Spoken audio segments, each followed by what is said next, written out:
1882 അൽബാമയിലെ IV green എന്ന estate ബംഗ്ലാവിൽ ഒരു 1.5 വയസ്സുകാരി നിർത്താതെ കരഞ്ഞു. അച്ഛനും അമ്മയും അവളെ ആശ്വസിപ്പിക്കാൻ പല കാര്യങ്ങൾ ചെയ്തു. പക്ഷേ അവൾ ഈ കരച്ചിൽ നിർത്തിയില്ല.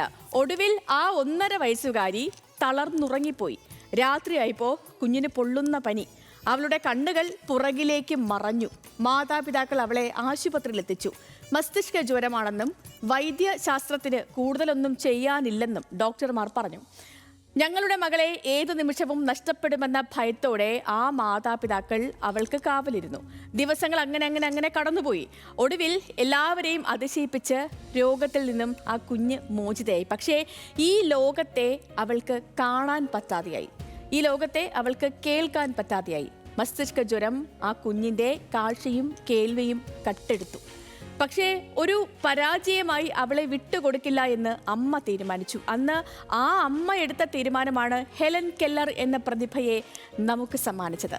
അതെ, ഞാൻ ഈ പറഞ്ഞു വന്നത് ഹെലൻ കെല്ലറിനെ കുറിച്ച് തന്നെയാണ്. കഠിനാധ്വാനവും ആത്മവിശ്വാസവും കൊണ്ട് വൈകല്യങ്ങളെ തോൽപ്പിച്ച നമ്മുടെയെല്ലാം ഹെലൻ ആദംസ് കെല്ലർ. ഇന്നത്തെ ന്യൂസ് മലയാളത്തിന്റെ വാർത്താ പ്രഭാതം ഹെലൻ കെല്ലറിന്റെ ഈ വാക്കുകൾ ഓർത്തുകൊണ്ട് നമുക്ക് തുടങ്ങാം.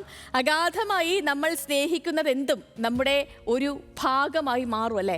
അവളെ കൊണ്ട് അതിനൊന്നും പറ്റില്ല, അല്ലെങ്കിൽ അവനെ കൊണ്ട് അതിനൊന്നും പറ്റില്ല എന്ന് പറയാൻ ഒരുപാട് പേരുണ്ടാകും. പക്ഷേ നമ്മളെ കൊണ്ട് മാത്രമേ എന്താണെങ്കിലും ചെയ്യാൻ കഴിയൂ എന്നൊരു തോന്നലുണ്ടായാൽ അത് തന്നെയാണ് ഏതൊരു പ്രവൃത്തി ചെയ്യാനുള്ള ആവേശവും ഊർജ്ജവും ഒക്കെ നമുക്കുണ്ടാകുന്നത്. അത്രമാത്രം നമ്മൾ നമ്മളെ സ്നേഹിക്കണം. അഗാധമായി നമ്മൾ നമ്മളെ മനസ്സിലാക്കണം.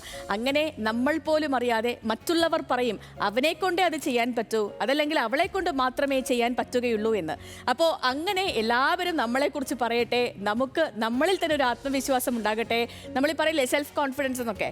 അപ്പോൾ എല്ലാവർക്കും ആ ഒരു സാധനം, ഒരു സെൽഫ് കോൺഫിഡൻസ് ഒക്കെ ഉണ്ടാകട്ടെ.